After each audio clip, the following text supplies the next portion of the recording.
कट्टु पनि थिएन भाइको कट्टु लाएर गएँ गेम खेल्नलाई भाइको कट्टु लगाएँ अनि गएँ अनि खेल्न गएँ अनि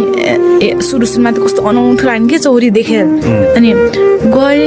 अनि खेल्ने बेला अनि अरू सबैले बुट लाउँछ आफूसँग त बुट पनि छैन आफू त्यतिकै लखर कट्टु र टी सर्टमा गएको अनि बुट लाउँछ अनि सेरे गुरु हुनुहुन्थ्यो त्यतिखेर चाहिँ म कति 2-3 दिन चाहिँ म खाली खुट्टै खेलेँ त्यहाँ गएर दौडिनु पर्ने अनि एक्सर्साइजहरू गराउनुहुन्थ्यो क्या त्योभन्दा अगाडि त कहिले तपाईँ फुटबल खेलेको छैन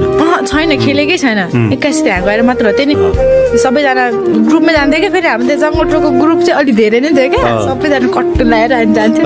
अनि गयो अनि खेल्नु गयो अनि त्यहाँ गएर दौडाउनु रहेछ अब फर्स्ट टाइम दौडेको अब मलाई दौडिनु पनि नआउने क्या कस्तो बच्चामा कस्तो हुन्छ भन्नु अनि दौडिनु पनि नआउने अनि गयो अनि सबैजना कस्तो मजाले दौडिन्छ आफूले दौडिनु नै आएन अनि गयो एक्सर्साइजहरू गराउँछ नि त अनि एक्सर्साइज पनि गर्नै नआउने क्या मलाई त अब अप्ठ्यारो